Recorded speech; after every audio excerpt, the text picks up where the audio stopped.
O chá para mim faz parte da minha vida e ajuda-me, a maioria das vezes, a processar. E eu acredito que, em termos de discipular, em termos de modelar, as pessoas olham mais a nossa vida do que as nossas próprias palavras. Porque eu percebo que a igreja é uma escola. Não pode ser apenas um culto, mas é uma escola. Eu acho que o autodomínio é um dos frutos mais importantes para mim. Porque um líder que não consegue ter domínio próprio já é um perigo ao longo tempo. Porque eu tenho que ter a habilidade de liderar a mim mesmo antes de eu liderar os outros.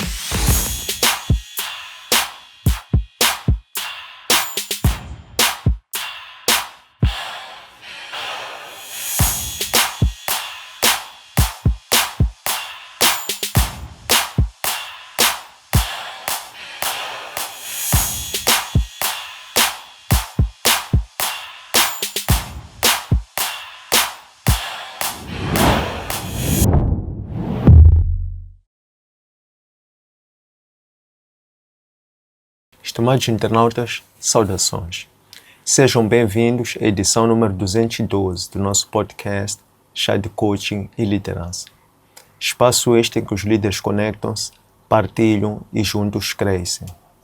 Este programa em formato de podcast inspira-se na metodologia de gestão por competências CHA.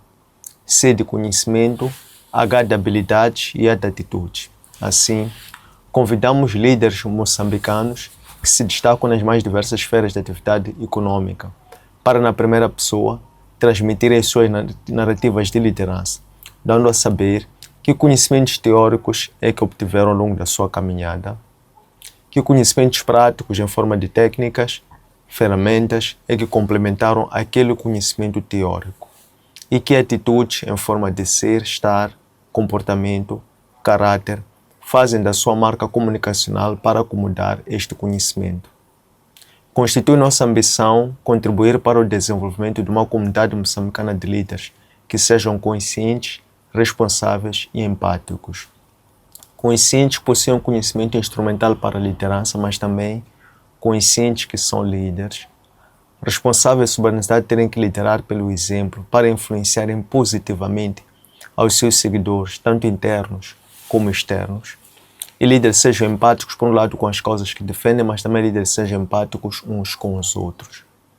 A técnica que nós privilegiamos é a comunicação, porque entendemos que essa é uma das principais ferramentas da liderança, através da qual os líderes transmitem suas ideias de uma forma simples, compreensível e fluida, para que seus liderados possam não só compreender, mas também possam se apropriar dessa mesma causa, de forma que quando o líder se tornar dispensável, esta causa possa ser transferida para a atual e futuras gerações. Temos como líder convidado para a edição de hoje Apóstolo Próspero, líder da Igreja Ministério em Chamas, diretor da Live to Aspire, conselheiro de casais. Apóstolo Próspero, bem-vindo ao nosso podcast. Muito obrigado, Dr. Sandy. É um grande privilégio de estar aqui hoje para poder participar, partilhar aquilo que eu sei como líder. Muito obrigado. Muito obrigado. Ia começar mesmo por saber como é que o apóstolo aprecia um chá, em que momentos do dia que procura por este chá, como é que o chá lhe dá a disposição que procura ou não por cada dia, e como é que, digamos que aprecia o chá, não só no paladar, como o apóstolo João disse que o livrinho era doce como mel na boca, mas amargo nas entranhas. Como é que o chá sabe para o apóstolo? Primeiro vou dizer que para mim o chá é uma cultura,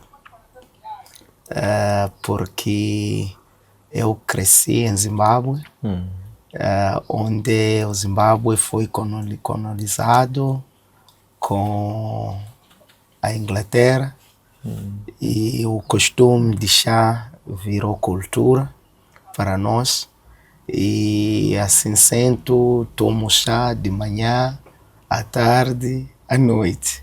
E normalmente o chá tem sido um bom acompanhante para mim, quando às vezes estou a escrever, estou a estudar, ou às vezes estou um pouco estressado, tomo um bocadinho de chá, mesmo quando eu chegar em casa, os meus filhos já sabem, a mamãe já sabe que papai tem que ter um copo de chá para poder processar. Então, o chá para mim faz parte da minha vida e ajuda-me, maioria das vezes, a processar.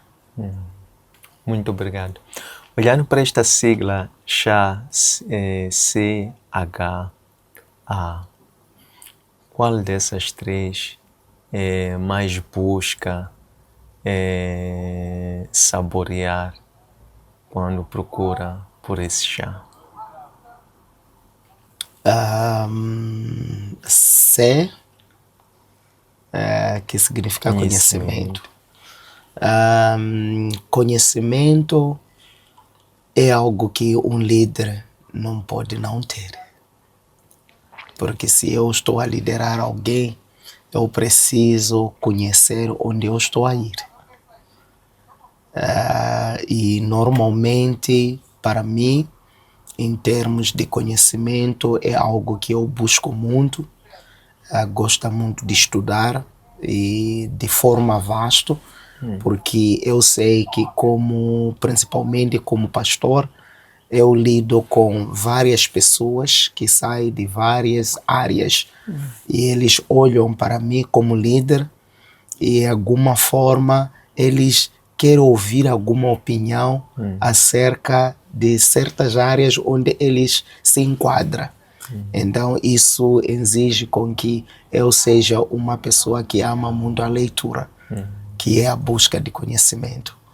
E por mês, 2 ou 3 livros eu tenho que ler, tenho que ter esse compromisso, embora às vezes por tempo, às vezes não consiga alcançar, mas pelo menos 2 tenho que conseguir. Muito interessante. Neste hábito de leitura, qual é o tipo de conteúdo, de tópico que mais se interessa por ele? E quem é o autor que, em sua opinião, melhor desenvolve esse tópico? Uau! Eu sou uma pessoa que lê muito e não sei dizer, parece que vou trair alguém. Quando tenho que escolher a pessoa que se calhar posso falar atualmente. Atualmente estou mais a ler livros de Tiago Brunet. E estou a ler por conta da forma que ele aborda certos tópicos e a sua inclusão de certos tópicos que normalmente não era incluído anteriormente. Por exemplo, a inteligência emocional, como algo que um líder precisa ter. Então, estou mais nessa área, a ler o Tiago Brunet e também o Augusto Cury. É uma das pessoas. Muito bem. Entende-se, no caso do Augusto Cury, um grande terapeuta, psicólogo, se não me engano, mas depois, pela graça do Espírito Santo, converte-se e depois agora tem a graça de fazer a combinação ou aplicação do conhecimento científico no Evangelho, né? Gostávamos de compreender um passo mais adiante, falou-nos de inteligência emocional, fazendo uma radiografia daquilo que é o estado espiritual da sociedade moçambicana, do rebanho. Em que medida é importante ou como é que aplica inteligência emocional e conhecimentos de, como dizia, psicoterapia para atender às necessidades do rebanho e, como dizia, aproxima-se até si a busca de um bom pastor? Primeiro, quem tem que ter essa inteligência emocional, a habilidade de poder gerir as emoções antes de avaliar os outros, acho que sou eu como líder que tenho que ter essa capacidade de poder gerir as minhas próprias emoções, demonstrar empatia e assim sendo eu posso também transmitir para o próprio rebanho. Mas quando eu olho para a sociedade moçambicana, acredito que estamos a despertar para essa necessidade e eu não quero falar só apenas de Moçambique. Gostaria se calhar de puxar até para a África, que estamos a despertar para essa necessidade de nós termos a capacidade de ter a inteligência emocional como parte da liderança, como parte do nosso dia a dia. E houve um grande déficit no passado, mas agora por conta de internet, por conta de programa como este, a gente acabamos começando a falar sobre essas áreas.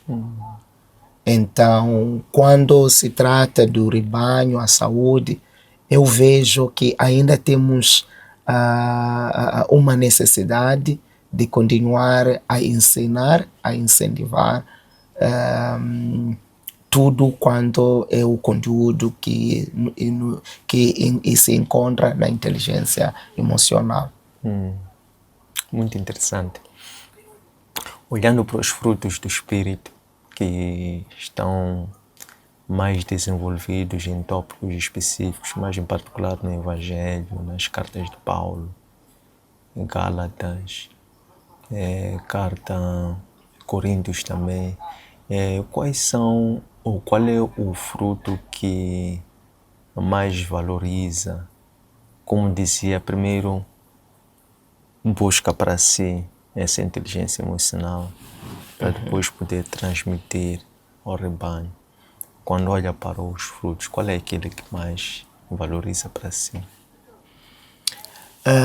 Diria todos, mas em número 1, se calhar,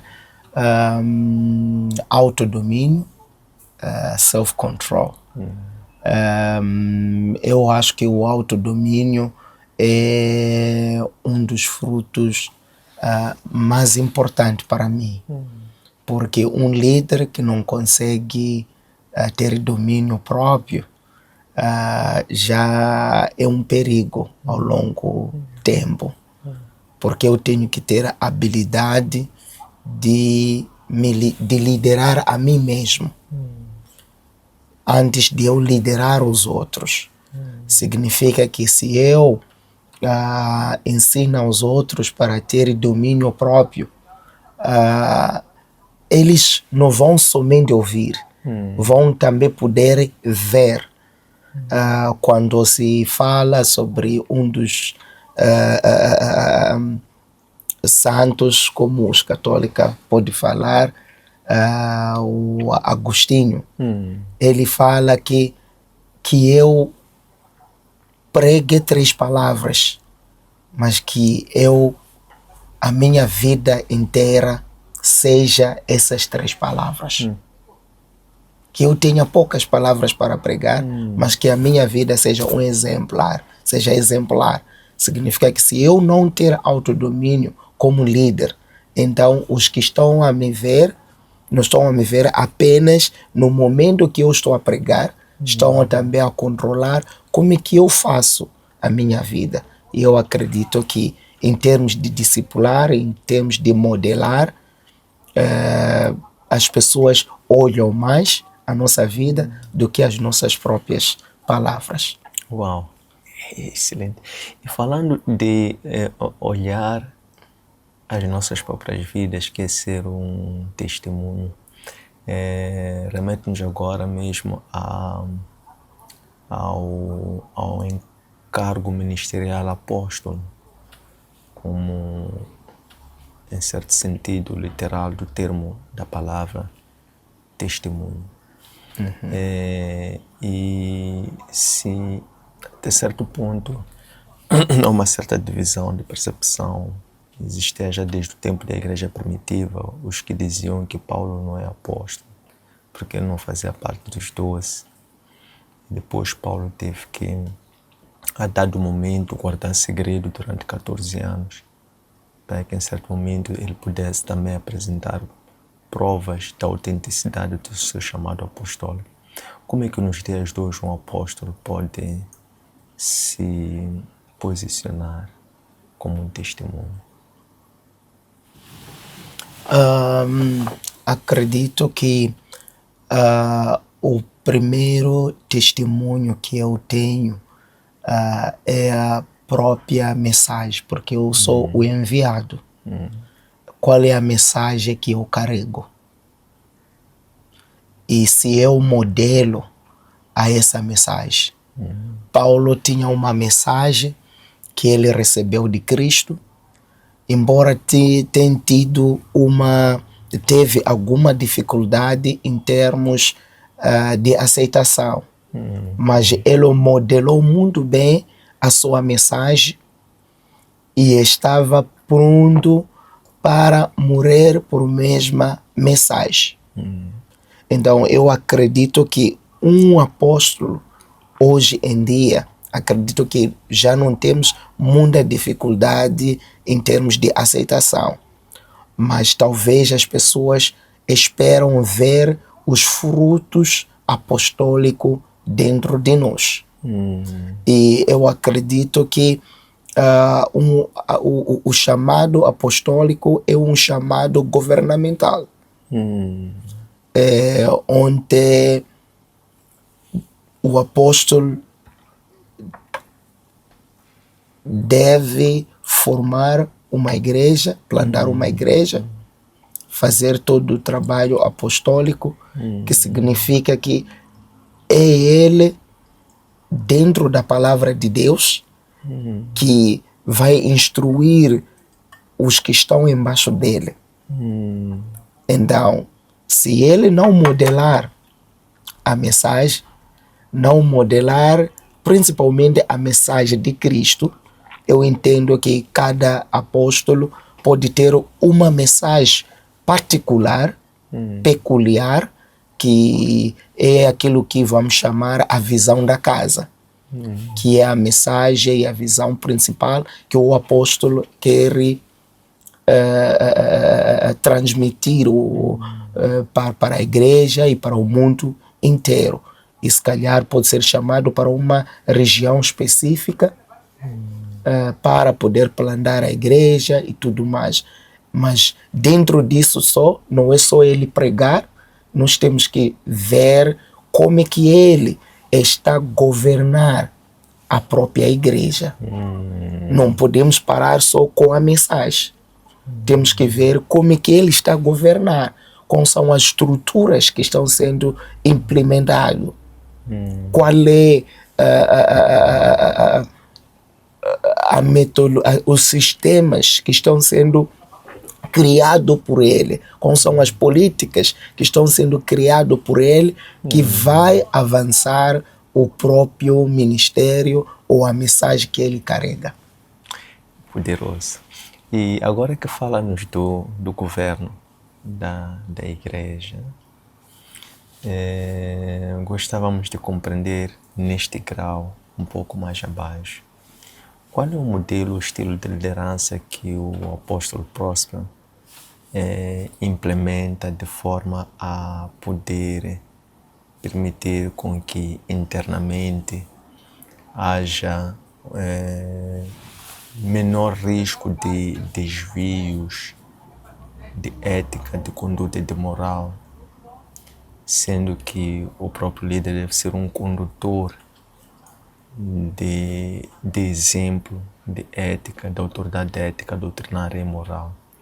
Qual é o modelo, o estilo de liderança que implementa na governação da igreja?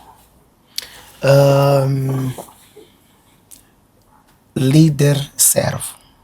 Em inglês, servant leadership.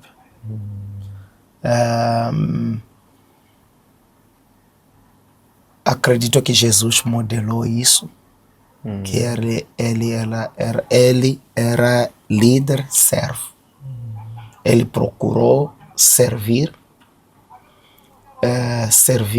os discípulos, servir os membros que seguiam, que faziam parte da igreja na altura.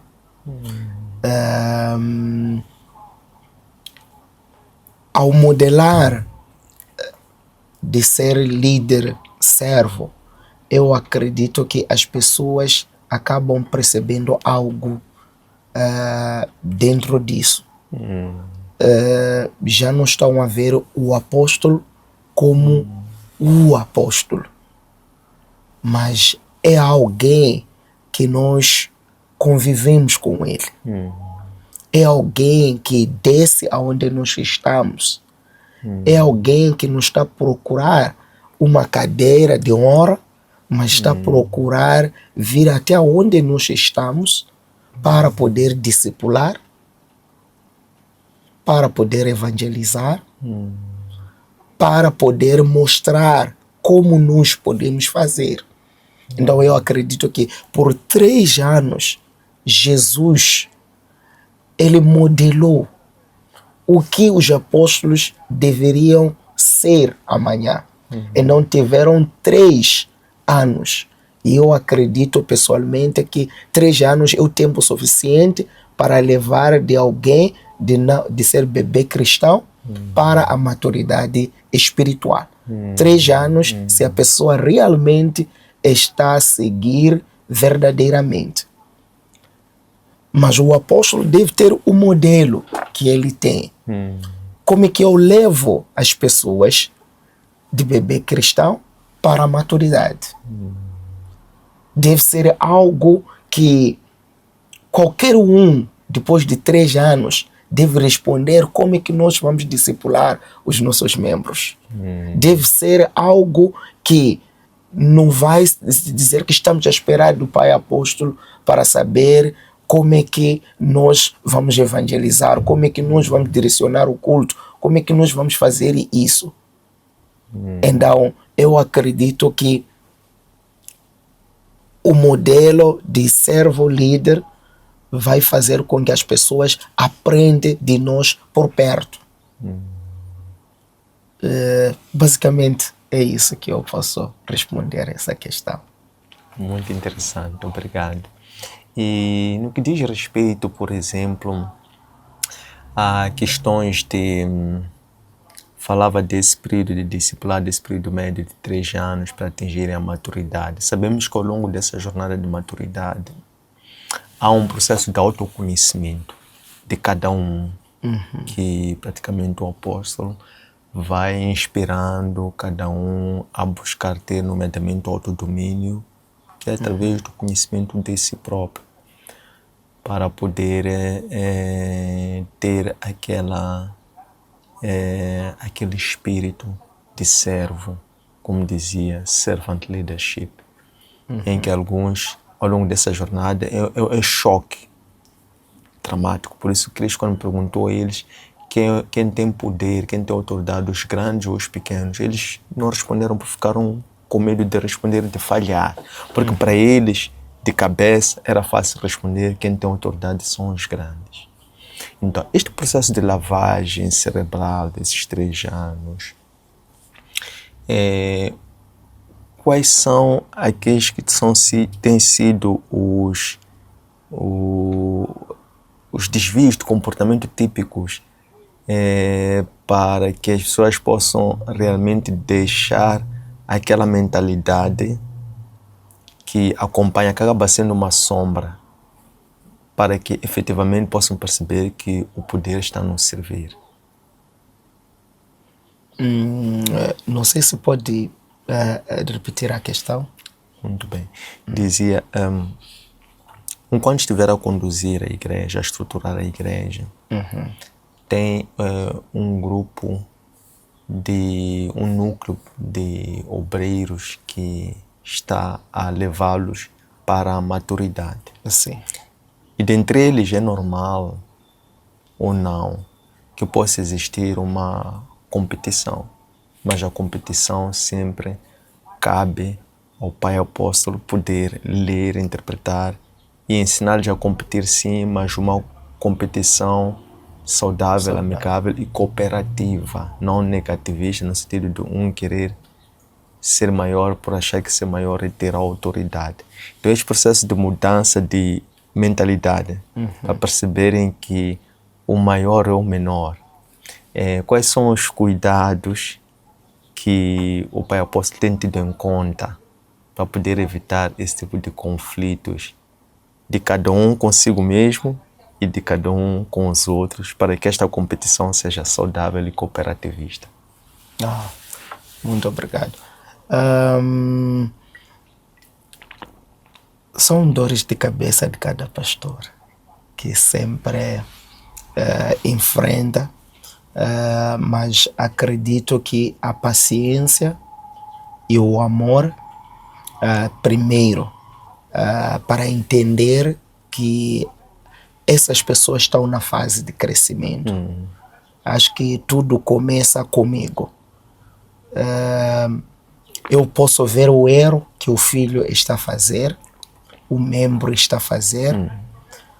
Eu tenho que primeiro entender que essa pessoa está na fase de crescimento. Daí significa que eu tenho que andar com essa pessoa passo a passo. E o monitoramento deve ser algo que eu estou a fazer de forma ativa. Que eu tenho que estar a acompanhar. E às vezes pode ser que um outro irmão venha a queixar do outro, que houve esse comportamento. Então, às vezes é fazer entender a outra pessoa que não, o seu irmão ainda está a crescer. Mas depois também sentar com esse irmão para poder lhe ensinar, seja individualmente, seja em grupo, ou seja, porque eu acredito que a transformação de uma mente deve ser contínua, através de ensinamento, tanto da palavra ou outros ensinamentos que nós podemos trazer de outros setores, por exemplo, a psicologia, etc., que pode apoiar a essa pessoa a superar, porque as pessoas às vezes não decidem só por si só ser o que são. Então eu, como líder, devo ter essa capacidade de entender de onde essa pessoa está a sair e de onde eu quero com que essa pessoa chegue. Então a empatia é uma das coisas que eu devo implementar como líder. Agora, ao nível da instituição e a igreja, nós já temos as nossas aulas de treinamento contínuo. A pessoa sai do classe da fundação, vai para o segundo e vai para o terceiro. E vai já depois passar para o refresh, que ele vai passando de vez em quando para podermos lhe recordar algumas coisas importantes. E também colocamos um sistema porque a igreja cresce e às vezes não é realístico eu ter o domínio de controlar a todas as pessoas. para saber em que passo estão. Posso estar a ver de longe, ou se calhar por inspiração do Espírito Santo, mas não é possível. Então nós colocamos pessoas que nós chamamos apacentadores, que são os irmãos que já são um pouco maduros, então nós colocamos a eles para cuidar dos outros irmãos. Então às vezes são eles que tragam o relatório dos que estão embaixo deles, e eu ajudo a eles a cuidar a eles enquanto cuido deles. Então fica uma cadeia. E eu cuido dos outros enquanto os outros também cuidam dos outros. Mas colocamos o sistema de classes de aulas, porque eu percebo que a igreja é uma escola. Não pode só apenas um culto, mas é uma escola. Então é como nós fazemos as coisas. E eu entendo que temos que fazer como líderes. Muito bem, excelente. Quão é importante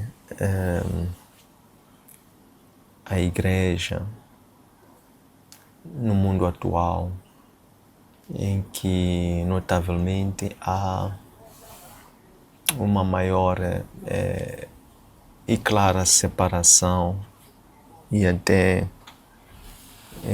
rejeição e até, em certo sentido,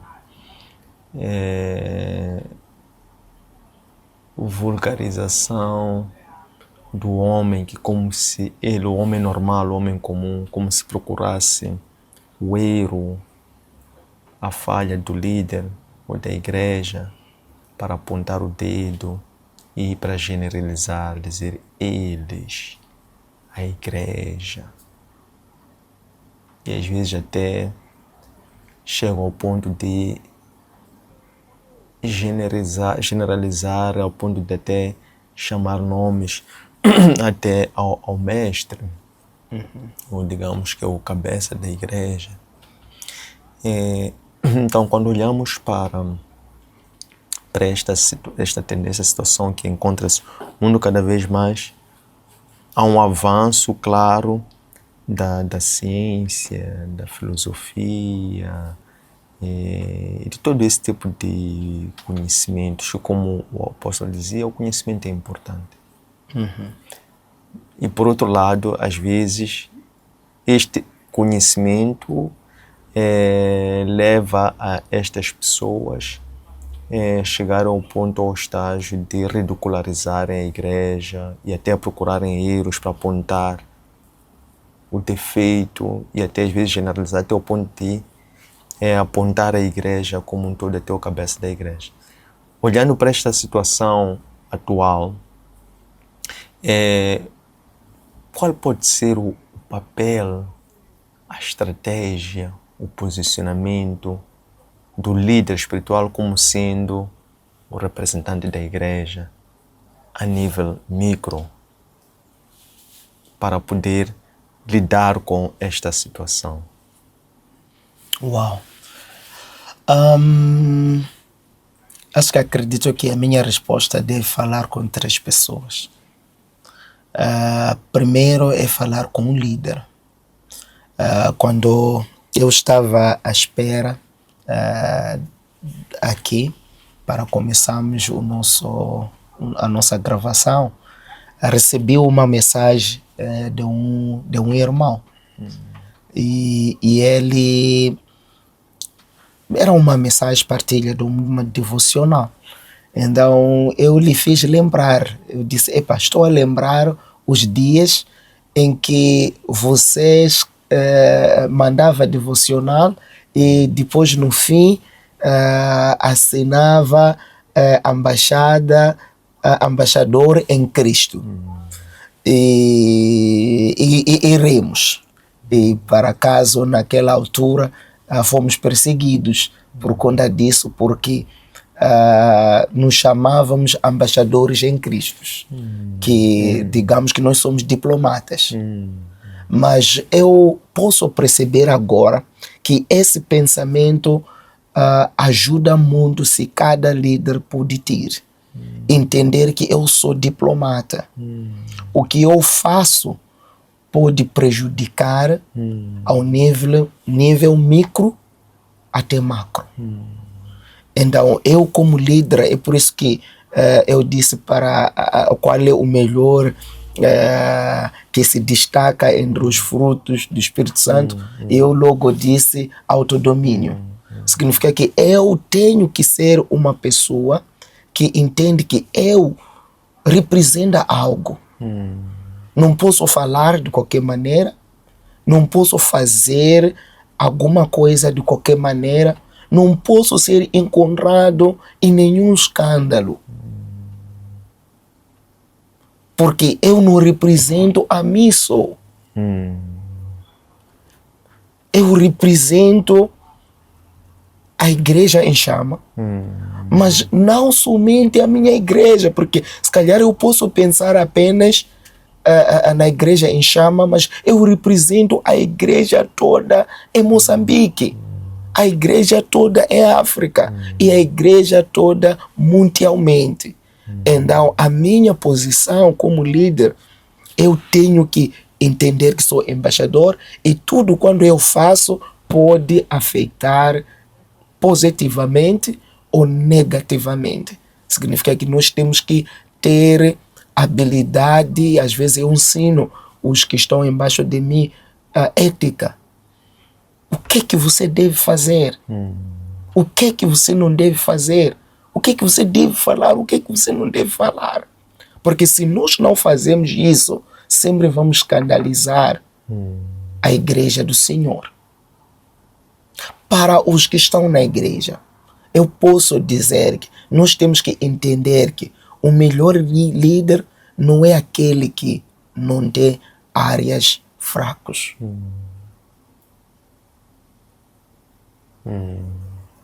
É muito importante nós entendemos que o pastor ainda é uma pessoa. Ainda pode falhar de jeito que nós também falhamos. A mesma misericórdia que esperamos que a igreja e o pastor faça, estenda, é a mesma misericórdia, é a mesma graça que também ele espera de receber da congregação. Sempre quando nós temos uma igreja que para com seu líder, com certeza nós temos um líder feliz, um líder seguro e um líder que vai ter autoestima, he will be confident. Porque ele já tem o sistema do apoio e a igreja deve ser o sistema do apoio pela igreja. Agora, para as pessoas que estão fora, são livres, infelizmente, de poder tirar as suas próprias conclusões. Mas talvez eu possa dizer, se nós analisarmos a nós mesmos, somos perfeitos ou não somos? Se eu sou cientista, não dê falhas no meu laboratório. Se eu sou líder, se calhar político, não dê falha no meu partido. Então também a igreja é liderada por pessoas. E tem falhas. Então eu acredito que se nessas três pessoas que eu respondi, se cada um fazer a sua parte, teremos líderes saudáveis, teremos poucas coisas que possam causar dano para o nome de Cristo. Eu sou muito fã de Provérbios 22, versículo 1, que um bom nome é melhor do que riquezas. Então, é algo importante que nós sejamos pessoas íntegros. O que eu sou aqui deve ser o que eu sou no privado. Acho que é mais seguro assim. E eu sei que mesmo se a pessoa pode apontar alguma falha, mas a essência fica que eu sou uma pessoa íntegra. O íntegro pode falhar, mas a integridade dele lhe leva a assumir a falha que eu fiz. Talvez eu preguei mal, falei mal, as pessoas não tinham contexto da minha pregação. E às vezes hoje as pessoas cortam e lançam. E as pessoas entendem aquela corte, mas eu tenho que também ter a integridade de poder me explicar o contexto pelo qual eu estava a falar. Porque eu sou embaixador. Eu represento um nome que não merece ser manchado. E esse nome é Jesus Cristo. Então, é a minha percepção, doutor. Muito bem, excelente. Obrigado. Qual é o livro que o apóstolo leu que mais mexeu consigo? Como se o livro tivesse sido escrito para si no momento em que leu. Uau! Qual é o livro que mexeu comigo? A Autoridade do Crente, escrita por Kenneth Hagin. Mudou a minha percepção de muita coisa. Ainda era bebê cristão e o meu pastor me deu esse livro e disse: lê esse livro. E eu li, não parei. Era estudante universitário naquela altura e parei até de ler a matéria da escola porque fiquei naquela semana concentrado, não consegui deixar o livro. E mudou muito e eu pude entender daquele livro que nós temos autoridade. E essa autoridade é uma autoridade delegada. E essa autoridade deve ser exercida conosco. Não podemos esperar para Deus fazer o que Ele espera com que nós fazemos. É uma das coisas que eu aprendi naquele livro, que há coisas que estão no nosso domínio que Deus nos entregou para fazer. Mesmo dentro da minha oração, não são todas as coisas que eu tenho que pedir Deus a fazer. Por exemplo, eu não posso orar para pedir a Deus para afastar um demônio. Eu é que devo expulsar o demônio, porque essa autoridade foi entregue a mim. Se há uma obra maligna, não posso reclamar. Eu tenho que fazer algo. Então, isso tem movido a nós, para acaso, partilhei ontem mesmo com os intercessores para também ler a Autoridade do Crente. Como estamos a fazer uma formação para os intercessores. Então, disse, é necessário. Então, qualquer coisa que nós estamos a ver, que isso é um assalto, é um ataque demoníaco, Deus está lá para nos dar essa autoridade, mas nós é que temos que exercer a autoridade. Costuma dar o exemplo que quando um agente da polícia gradua e é dito para ir na rua, não pode voltar de novo para a esquadra para perguntar ao comandante se eu posso apreender o ladrão ou não. Já tem a autoridade e deve exercê-lo. É isso que eu posso. É o meu pensamento concernente o livro A Autoridade do Crente. Muito bem, obrigado. Qual é o grande segredo para a sustentabilidade da igreja? Sendo que a igreja não é do homem, é a igreja de Deus, Deus é o eterno. Qual é o grande segredo para a sustentabilidade?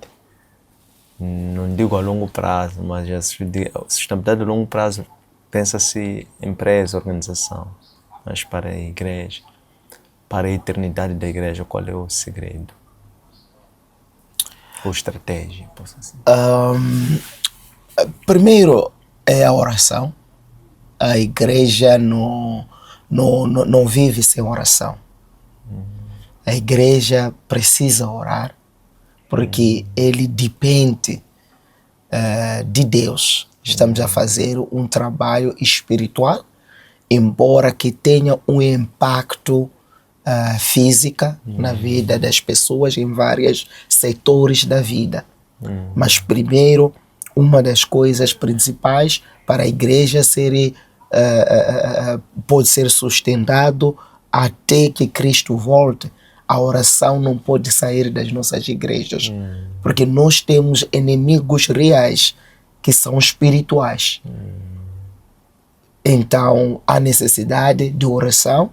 Segundo, a educação. A igreja deve tomar a sério a questão de educação. Agora, estamos numa era em que o meu filho não apenas aceita eu dizer vai ali. Ele me pergunta por quê.